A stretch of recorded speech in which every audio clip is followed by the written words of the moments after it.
Hello, my friend, and welcome to Wisdom Trek. I am Guthrie Chamberlain, your guide to wisdom and creating a living legacy. Thank you for joining us for our 5-day-per-week Wisdom and Legacy Building podcast. Today is day 496 of our trek, and it is Wisdom Wednesday. Every Wednesday along life's trail, we will dig for the nuggets of wisdom found in the book of Proverbs. Today, we will explore the first half of chapter 25. We are broadcasting from our studios at the Big House in Marietta, Ohio. Our trip to Arizona was beneficial and productive. Our construction project there is coming along fairly well, although inevitably there are many issues that come up that cause delays. We are hoping to have most of them resolved by the end of this year. The developers for the project desire to be able to place the townhomes on the market in early 2017. Fortunately, the housing market in Phoenix is very strong at the moment and is projected to be one of the fastest growing housing markets in the entire U.S. during 2017. It does take a lot of wisdom, insight, and understanding to complete a project of this size, and being able to work closely with our partners in Mesa is very helpful for the success of our overall project.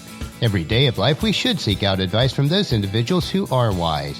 Advice provided on a timely basis is even more important. One of the nuggets that we'll dig for today is in verse 11, which says, "Timely advice is lovely." Let's start our check today as we cover verses 1 through 14. And this section is under a title called More Proverbs of Solomon.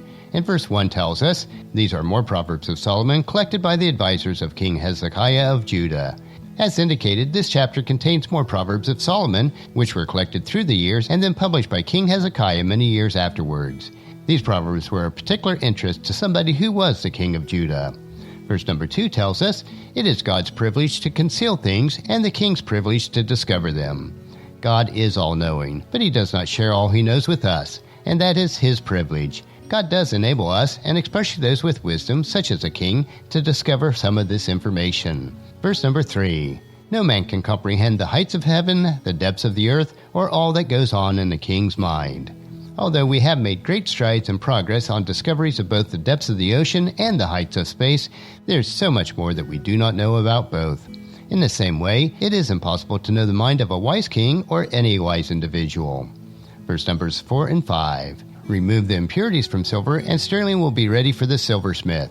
Remove the wicked from the king's court, and his reign will be made secure by justice." Just as silver must be refined by fire to remove its impurities, leaders must remove individuals from their organizations that are causing problems. For a king or any world leader, it is important that the leader's advisors are pure and not corrupt. Verses 6 and 7. "Don't demand an audience with the king or push for a place among the great. It is better to wait for an invitation to the head table than to be sent away in public disgrace." When we have an opportunity to associate with individuals of authority, we should not assume that we are of the same status or try to position ourselves into a position of authority. It is better to be humble and not seek prominence. If it is due to us, then we will be recognized when it is appropriate. Verse number 8. "Just because you've seen something, don't be in a hurry to go to court, for what will you do in the end if your neighbor deals you with a shameful defeat? As observers of life events, we should take precautions that we do not make rash assumptions before fully understanding the situation. If we make false accusations, then we will be the one who looks like a fool." Verses 9 and 10. "When arguing with your neighbor, don't betray another person's secret. Others may accuse you of gossip, and you will never regain your good reputation." First, we need to be careful that we do not argue needlessly. If we do have information about another person that's not for public consumption, then we should not repeat it, regardless of the circumstances. If we do, it will lead us becoming a gossip and ruining our reputation. Verse number 11. "Timely advice is lovely, like golden apples in a silver basket." Wise advice is important at any time, but when it is provided to us when it is most useful, then it is just like a beautiful table setting, very appropriate and valuable. Verse number 12. "To those who listen to valid criticism is like a gold earring or other gold jewelry." In addition to receiving timely advice, if we listen to it, even if it may be critical of us, then it will adorn us like beautiful jewelry. Verse number 13. "Trustworthy messengers refresh like snow in the summer, and they revive the spirit of their employer." Verses 13 and 14 provide us with a couple of weather metaphors. Just as refreshing as snow would be on a hot summer day, good news received from a trustworthy person is refreshing to our soul. And verse 14, "A person who promises a gift and does not give it is like clouds and winds that bring no rain." Now, if you've ever experienced severe drought, you understand how hopeful you become when you see clouds and feel the associated wind that should bring rain. When it does not come and the clouds are blown past, the disappointment is huge. It is the same knowing a person who has promised you a gift that you really need and anticipate, and then they do not follow through. Today on our Wisdom Trail, we are exploring a series of Solomon's Proverbs that were assembled by King Hezekiah. These Proverbs continue to provide us with more wisdom, insight, and understanding.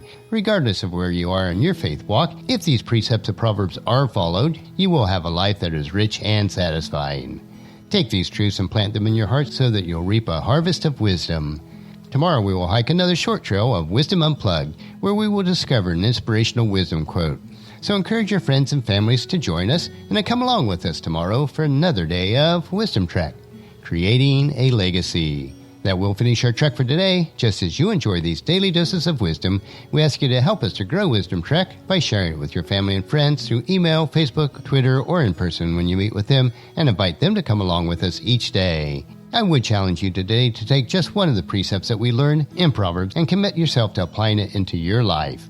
The journal for today's trek is available at wisdom-trek.com, and thank you so much for allowing me to be your guide, your mentor, but most importantly, I am your friend, as I serve you through the Wisdom Trek podcast and journal.